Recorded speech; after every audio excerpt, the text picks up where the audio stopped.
Doctor ने मुझे 3 months के लिए बोला था विटामिन डी की मेडिसिन लेने के लिए, तो मुझे तभी 3 मंथ कौन वेट करेगा, मैं होम रेमेडीज़ कर लेती हूँ। इससे पहले मैंने कभी होम रेमेडी विटामिन डी के लिए ट्राई नहीं करी थी, क्योंकि ये बहुत रीसेंट इशू था।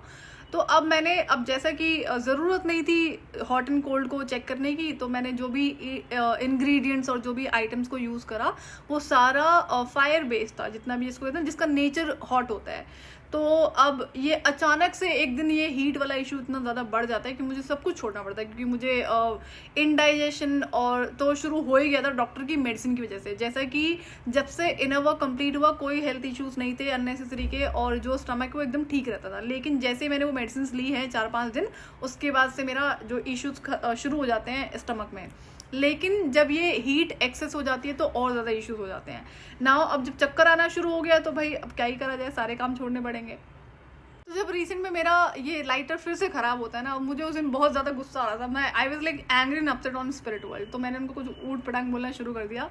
एंड जबकि मुझे इस चीज़ रियलाइज़ नहीं करी मैंने कि नेगेटिव एंटिटीज़ बिल्कुल भी अफेक्ट नहीं कर पाती हैं, एक्सेप्ट कि अगर फूड आइटम्स में कोई ट्रिक करनी हो तो फिर जैसे तैसे मैंने खुद को शांत किया। उसके बाद में जब ये इशू होता है, एक्सेस जो हीट होने लगी है हेड में, तो मुझे था भाई ये तो बहुत गड़बड़ हो जाएगी, और बहुत ज़्यादा हेयर फॉल हो रहा था अचानक से।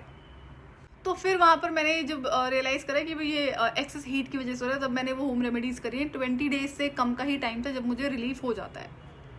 तो जब 20 डेज के अंदर अंदर मुझे रिलीफ हो गया, तो मैंने 20 डेज तक मैं चाय नहीं पी थी। अब क्या होता है 20 डेज के बाद में मैं एक बार कोशिश करती हूँ कि मैंने चाय पी, ओके एक दिन तो कोई बात नहीं, लेकिन जब मैंने उसे 2-3 दिन कंटिन्यू करा होगा ना, तो मुझे फिर से वही हीट दोबारा से महसूस होने लगती है। मेरी चाय वैसे ही बनती है जैसा मैंने कोविड टाइम में शुरू करा था, एक्सेस जिंजर के साथ में। तो चाहे समर टाइम हो विंटर टाइम में, इसके बिना मेरी चाय नहीं बनती है।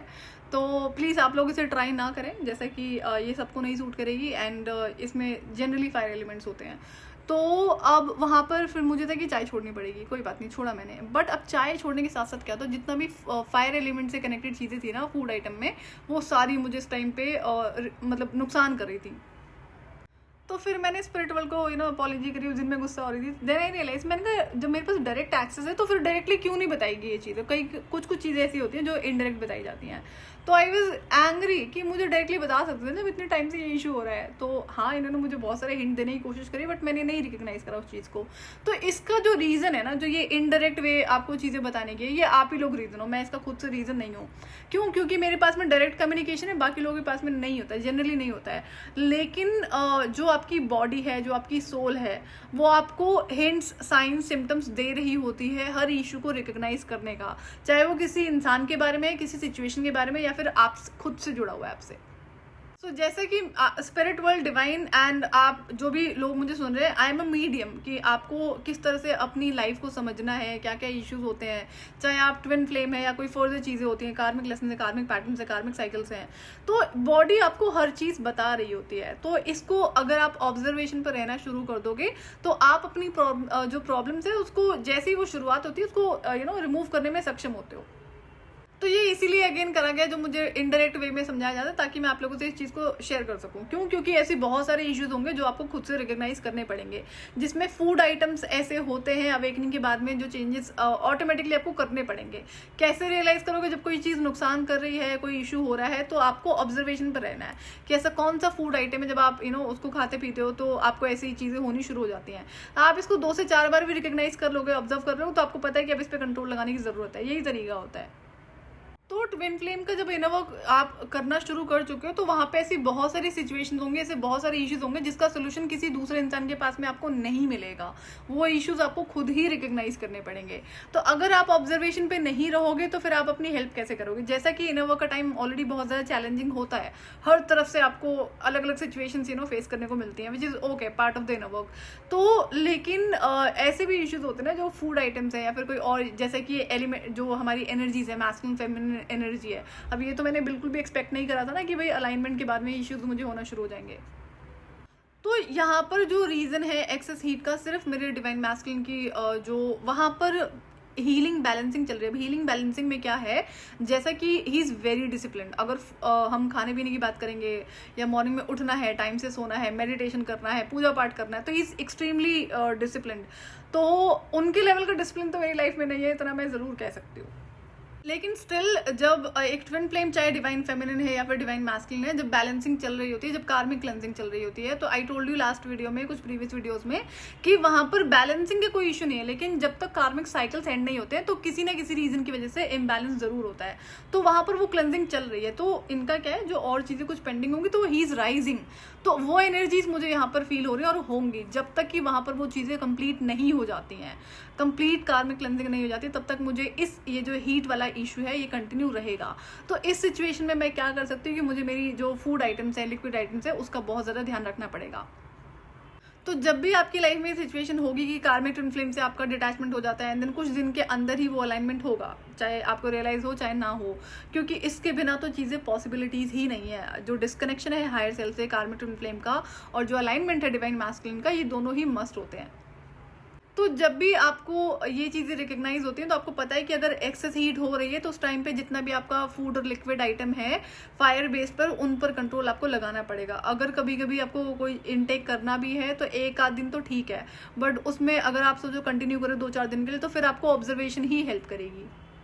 सो मई या जून में शायद मैंने इस इशू को रिकग्नाइज करा था, जहाँ पर ये मुझे हीट वाला ओवर हो गई थी चीज़ें, एंड अब आई थिंक सितंबर शुरू हो चुका है, राइट। तो ये चीज़ें कंटिन्यू है और ये रहेंगी, अभी तक आई वाज गाइडेड।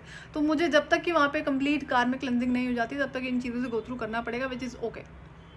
उसमें जो 2-3 चीज़ें मैंने करी कि जो फूड और लिक्विड आइटम्स है फायर बेस्ड, उसको मैंने कम्प्लीटली बंद करा हुआ है, बैलेंस डाइट रहती है। और दूसरा, मुझे जो पूजा का आसन है उसको मना है, जब कभी अलाउड होगा तो मैं फिर से बैठ के कर लूँगी, बट देन अभी फॉर द टाइम बिंग मुझे मना है, तो मैं ज़मीन पर बैठ कर ही करती हूँ। सो जो मॉर्निंग इवनिंग की वर्शिपिंग है वो तो आसन पर बैठकर होती आई है, लेकिन जब हम आसन पर बैठ के करते हैं तो पता है आपको उस टाइम की जो एनर्जीज होती हैं, आप पूजा पाठ करें तो एनर्जीज जनरेट हो रही हैं और ऑलरेडी हीट हो रखी है, तो उससे क्या होगा, हीट बढ़ जाएगी।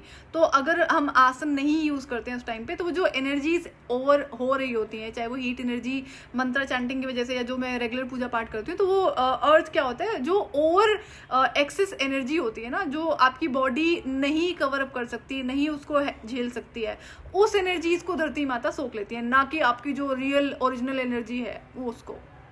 सो अर्थ सिर्फ उसी एनर्जी को सोखती है, अपनी तरफ लेती है, जो आपकी बॉडी हैंडल नहीं कर सकती है। सेम गोज इन जो ग्राउंडिंग वर्क हम करते हैं, वॉक करके करते हैं या फिर ज़मीन पर लेटना होता है, तो जो एनर्जी रिलीजिंग होती है, जो एक्सेस एनर्जी है, जो बाकी ऐसी एनर्जी होती है जो आपकी बॉडी के लिए ठीक नहीं है, तो धरती माता सिर्फ उसी एनर्जीज को रिसीव करती हैं, ना कि जो एनर्जी आपके लिए अच्छी है उसको रिसीव कर लेंगी।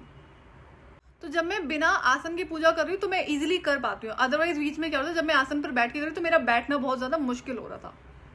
और रिसेंट में जब मेरा वेट बढ़ा था, जब मैंने रिकग्नाइज करा है, तो उसके लिए जो मैंने होम रेमेडी करी, अब वेट तो मेरा 10 दिन के अंदर घट गया होम रेमेडी की वजह से, बट वो रेमेडी भी फायर बेस्ड ही थी, जो मुझे बाद में रियलाइज होती है। सो आज का जो वीडियो मैंने आपसे शेयर करा है, इसका मेन पर्पज़ है कि जो ये इश्यूज होते हैं, स्पेशली जब अलाइनमेंट के बाद में ये इशू होता है, या कभी भी आपको और वैसे भी किसी रीज़न की वजह से एक्सेस हीट हो रही है, तो आपको पता होना चाहिए कि तुरंत आपको कुछ आदतों पे कंट्रोल लगा देना है, किसी चीज़ को बढ़ने नहीं देना है, क्योंकि ये एक सीरियस मैटर है। अभी इतना ज़्यादा मुझे हेयर फॉल हो रहा था कि मैं एक तो देख के डरी गई कि इतना एक्सेस हेयर फॉल क्यों हो रहा है, उसके बाद में वोमिटिंग, चक्कर एंड देन फीवर, जैसे जिस तरह से लग रहा था। और सबसे जो मुझे रियलाइज होने का मेन रीज़न था वो था मेरा हेड, कि उसमें वहाँ पर हीट हो रही है। पूरी बॉडी तो चलो गर्म हो ही रखी थी, बट आई रियलाइज कि फीवर नहीं है, ये हीट का इशू है। तो इनर वर्क के टाइम पर आपको जो बॉडी आपको बहुत सारे साइंस देती है, सिम्टम्स देती है, आपकी सोल आपको बता रही होती है, तो इन चीज़ों पर आपको ध्यान देना होता है। कैसे ध्यान दोगे, ऑब्जर्व करो कि कोई पर्टिकुलर चीज़ आपको बताई जा रही है आपकी सोल की तरफ से, आपकी बॉडी की तरफ से, किसी चीज़ को शुरू करना है, किसी चीज़ को बंद करना है, किसी चीज़ को बैलेंस करना है। तो इनर वर्क कंप्लीट होने से पहले किसी भी रीज़न की वजह से आपको एक्सेस हीट हो रही हो, तब भी आपको ध्यान रखना है, लेकिन इतना पता होना चाहिए कि हाई चांसेस कि जब भी आपका डिवाइन काउंटर पार्ट से अलाइनमेंट होगा तो ये चीज़ें ज़रूर होंगी। तो एक तो था कि भाई आपको एक बार ये चीज़ शुरू हुई, आपने रेमेडीज़ करी, वो कंट्रोल हो जाता है, बट जब तक कि ये या तो डिवाइन यूनियन नहीं होता है, या फिर जब तक वहाँ पे कंप्लीट क्लेंजिंग नहीं हो जाती है, तब तक ये चीज़ें मुझे गो थ्रू करनी पड़ेंगी, जिसमें कोई दिक्कत नहीं है। आई वाज जस्ट वंडरिंग कि मेरी तो चलो सिचुएशन बहुत ठीक है, बेटर है, कोई दिक्कत नहीं है, बट वहाँ पे तो सिचुएशन टफ है, and how is he going through such things, अगर उनको ये एक्सेस हीट महसूस होती भी है तो डिवाइन मैस्कुलिन का तो क्या होता है, देखो वो ऑलरेडी एक मैस्कुलिन बॉडी है ना, ऊपर से डिवाइन मैस्कुलिन है, उनकी एनर्जीज हैं जो कि सन को रिप्रेजेंट करते हैं, और उस टाइम पे अगर हीट हो रही है जिस भी रीज़न की वजह से, तो कैसे ही उस चीज़ को ठीक करेंगे। दो he is also like me, हमारे गिफ्ट जो हैं वो सिमिलर हैं, जो होम रेमेडीज़ पर भी he also like focus more. और आपको अपनी आदतों का हमेशा ध्यान रखना पड़ेगा, जैसे कि जो डार्क फोर्सेस होती हैं, इविल एंटिटीज होती हैं, जो एक पर्टिकुलर ग्रुप है जो ट्विन फ्लेम को टारगेट करता है, तो जब तक आपके कार्मिक पैटर्न्स, कार्मिक साइकिल्स नहीं कंप्लीट हुए होते हैं, तब तक इनका एक्सेस आपकी लाइफ में रहता है। तो अब मेरी लाइफ में तो सारी चीज़ें कंप्लीट हो चुकी है, तो इनका एक्सेस नहीं है। लेकिन अगर आदतों के थ्रू, अगर कल को कोई गलत आदत जो कि कार्मिक पैटर्न, कार्मिक साइकिल का रूप ले लेती है, अगर वो कंटिन्यू होती है, तो इनको फिर से एक्सेस मिल जाएगा। तो मुझे ध्यान रखना पड़ता है। तो this is what I realise कि बीच में क्या होता है कि दे वर ट्रिकिंग, कि समहाउ जैसे मेरा सारा फोकस फायर एलिमेंट पे चला गया ना, खाने पीने का, तो कुछ इसमें आइटम्स ऐसे होते थे डेली का, चाहे ब्रेकफास्ट है या फिर लंच है, जो वाटर बेस्ड होता था, वो मुझसे किस तरह से, कैसे मैंने बंद कर दिया, मुझे रियलाइज ही नहीं हुआ। बाद में मैं जब इन चीज़ों को देखी थी, कहाँ पे कौन सी चीज़ मुझसे छूट गई कि ये इतना ज़्यादा एक्सेस हो गया। तो एंटिटीज़ का क्या होता है ना, they are always looking for you, कि आप एक गलती करो दोबारा एक्सेस मिल जाएगा। तो मुझे आदतों का ध्यान रखना पड़ता है और हमेशा रखना पड़ेगा। इसी में से जब मुझे ये लेग में इतना ज़्यादा इशू हो गया, तो डॉक्टर ने बोला आपको वॉक नहीं करनी है, स्टेयर्स नहीं चढ़नी है, पैर को फोल्ड नहीं करना है। मैंने कहा ठीक है भाई, वॉक नहीं करना है, स्टेयर्स नहीं चढ़नी है, वो तो समझ में आता है। घर के काम कौन करेगा? पोछा लगाना है वो नीचे बैठ के लगाना है, कपड़े धोने वो नीचे बैठ के धोने हैं। मैंने मशीन इसी वजह से रिमूव कर दी थी। जो ये आदतें क्या करते थे कि भाई कपड़े आज नहीं धोते कल धो लेंगे, ऐसे करते करते ना कई दिन हो जाते थे। और जब 10 साल की जो जर्नी थी, तो उसमें हेल्थ इतनी डिस्ट्रॉयड होती थी कि मैं बिल्कुल भी चलने फिरने लायक नहीं होती, तो उसमें भी इश्यूज होते थे। तो जो ये आदतें होती है ना कि आज नहीं करेंगे कल करेंगे, तो ये इनका सबसे बड़ा टारगेट होता है कि यही तो करवाना होता है। इसी वजह से तो इनको एक्सेस मिल जाता है आपकी लाइफ में। तो मुझे तो भाई कुछ भी हो जाए, मैं मशीन दोबारा नहीं बाय करूंगी। I have to wash my clothes हाथ से, कोई दिक्कत नहीं है। तो ये बड़ा चैलेंजिंग टाइम रहा उस टाइम पे मुझे, कि जो घर के काम करने हैं उसको तो हम नहीं रोक सकते। तो मुझे तो मैं अपनी आदतें नहीं खराब करूंगी, मुझे जैसे मर्जी करना पड़े। तो जो नी कैप मुझे बोला गया था, उसकी वजह से काफ़ी सपोर्ट रहा एंड मैं अपना काम कर पाती हूँ। Finally I am over with that, जो भी इशू हुआ था लेग का। बट देन ये पता है आपको कि एंटिटीज हमेशा मौका ढूंढती हैं, कोई भी एक गलती आप करो दोबारा से एक्सेस मिल जाएगा। तो आपकी आदतें ही हैं जिसकी वजह से कार्मिक पैटर्न, कार्मिक साइकिल क्रिएट हो जाता है। और उसको जब आप कंट्रोल लगा लेते हो, पहली बात तो ये चैलेंजिंग होता है, इतना जल्दी ब्रेक नहीं होता है, लेकिन जब हो जाता है तब भी आपको ध्यान रखना पड़ेगा। तो कभी आपका मन करे नहीं आज इस काम को टाल देते, नहीं करते हैं, तो ये सबसे बड़ी गलती होगी। तो जिन भी पैटर्न्स को आप ब्रेक कर रहे हो, मेक श्योर कि आप उसे लाइफ टाइम उन चीज़ों पर ध्यान रखें।